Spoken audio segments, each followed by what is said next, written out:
Champions লিগে টিকে থাকা লড়াইয়ে ছন্দে থাকা আতালান্টার মাঠে গিয়ে জয় ছিনিয়ে আনতে হবে রিয়াল মাদ্রিদকে। আরেক হাই ভোল্টেজ ম্যাচে লিভারকুসেনের মুখোমুখি ইন্টার মিলান। ম্যাচ দুটি শুরু বাংলাদেশ সময় রাত 2টায়। এর আগে পৌনে 12টায় লিভারপুলের প্রতিপক্ষ জিরোনা। চ্যাম্পিয়ন্স লিগ মানেই রিয়াল মাদ্রিদ, এই বেদবাক্যটা এ মৌসুমে কেমন যেন ফিকে হয়ে পড়েছে। 5 ম্যাচে 6 পয়েন্ট নিয়ে টেবিলের তলানির দিকেই অবস্থান বর্তমান চ্যাম্পিয়নদের। গ্যালাক্টিকোদের জন্য টুর্নামেন্টে টিকে থাকার লড়াই, আর আতালান্তার বিপক্ষে ভিনিসিয়াস রদ্রিগোর পুরো 90 মিনিট খেলা এখনো অনিশ্চিত।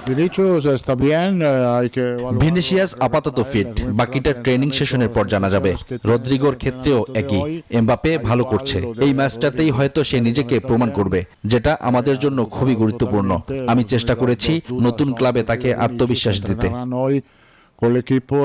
আতালান্তার মাঠে গিয়ে জয় নিয়ে আসাটা এমবাপে বেলিংহামদের জন্য ভীষণ কঠিনই হবে। ইতালিয়ান ক্লাবটি 5 ম্যাচে 3 জয় নিয়ে চ্যাম্পিয়ন্স লিগের টেবিলে বেশ সুবিধাজনক অবস্থানেই আছে। সেরিয়াতেও আতালান্তা শীর্ষস্থানে। বোঝাই যাচ্ছে রেতেগি লুকমানরা ঘরের মাঠে কোনো ছাড় দিচ্ছে না রিয়ালকে।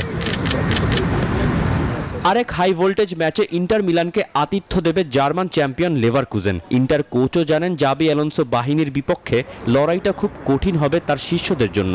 তাই তো গ্রিমালদো ভিটসদের শক্ত প্রতিপক্ষই বলছেন সিমোন ইনজাঘি।